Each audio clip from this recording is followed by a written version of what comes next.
Emagi Chakhumna khurumjari.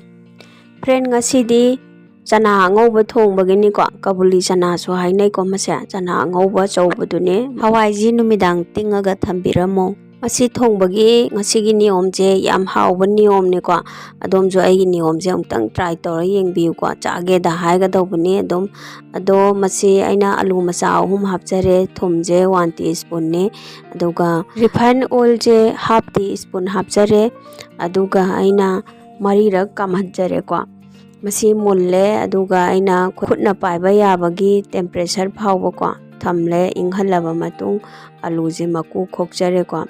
alu je maku je hana khetoga hapirabasu yai ko aduga hawai jeng biu phajana mulle ko sigi changje mulhan biu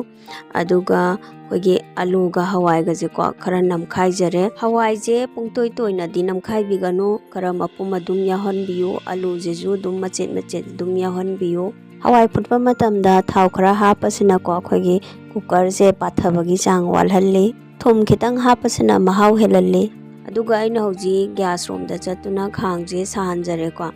aduga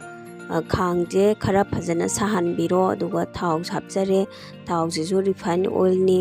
thau ngauba matamda thau ji phajana mulhanbiu ko haibadi phajana sahanbiu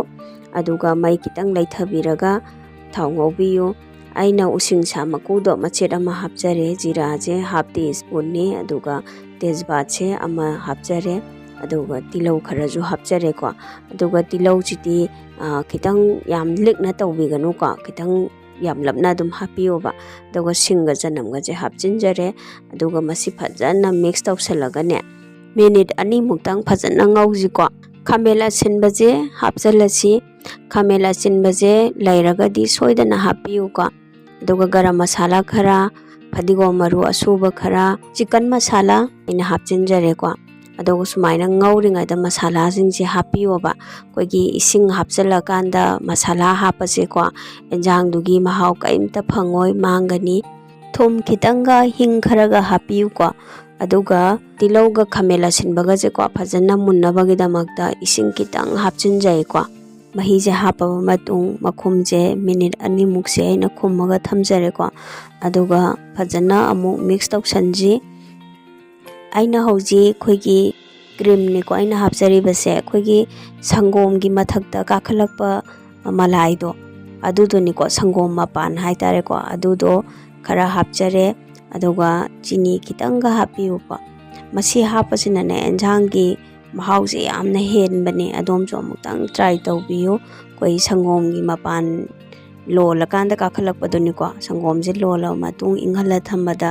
mapan kakhalakpado adu dum loksalaga tongana thambi hawai ga alu ga takhairaga thambado madu mu hapchinjare ko yaingang kitanga morok kitanga hapsi ko morok se domna sana chaningbagi chang matungina hapiro aduga masi phajana mix tawsalaji ko hauji mai haptringa dang ha ngaugi ji ko masala jingje hawai ga alu asida phajana phangnabagi damakta aduga makhumje khummaga ngaktang thamji ko aina minute ani mu khumlaba matung lokthokjare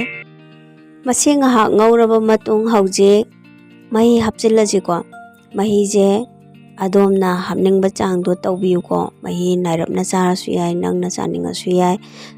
adubu aidi nanglap tawraga chagani ko masigi mathel asi adomna chakka charabasu yare tanga charabasu yare ko adubu ai ngasigi chidi tanga chagani ko tanje khogi normal paratha oina aina semjari aduga chana nabani dagi chakka chabasu yamna hawbani ko adomna amuktang aigi niyom sida try tawbiu normal paratha je hawba matamda adomna ne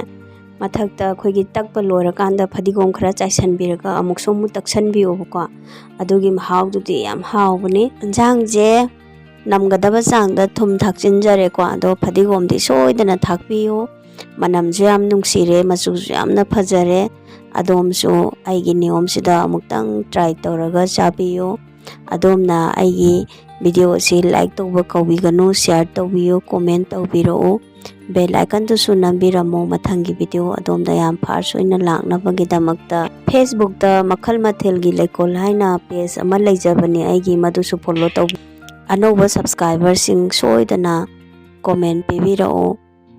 ꯃꯁꯤ ꯂꯩꯖꯔꯦ ꯑꯩꯒꯤ ꯉꯁꯤꯒꯤ ꯕ꯭ꯔꯦꯛꯐꯥꯁꯠꯀꯤ ꯃꯊꯦꯜꯁꯤ ꯀꯕꯨꯂꯤ ꯆꯅꯥ ꯍꯥꯏꯅ ꯈꯪꯅꯕ ꯆꯅꯥ ꯑꯉꯧꯕꯁꯤꯀꯣ ꯑꯩꯈꯣꯏ ꯆꯥꯕꯗ ꯌꯥꯝꯅ ꯐꯕ ꯍꯋꯥꯏ ꯃꯈꯜ ꯑꯃꯅꯤ꯫ ꯐꯥꯏꯕꯔ ꯌꯥꯝꯅ ꯋꯥꯡꯕ, ꯚꯤꯇꯥꯃꯤꯟꯁ ꯌꯥꯝꯅ ꯋꯥꯡꯕ ꯄꯣꯠꯅꯤ꯫ ꯑꯗꯨꯅ ꯑꯗꯣꯝꯁꯨ ꯃꯁꯤ ꯁꯣꯏꯗꯅ ꯆꯥꯕꯤꯌꯨ꯫ ꯚꯤꯗꯤꯑꯣ ꯑꯁꯤ ꯌꯦꯡꯕꯒꯤꯗꯃꯛꯇ ꯑꯗꯣꯝꯕꯨ ꯊꯥꯒꯠꯆꯔꯤ꯫ Thank you.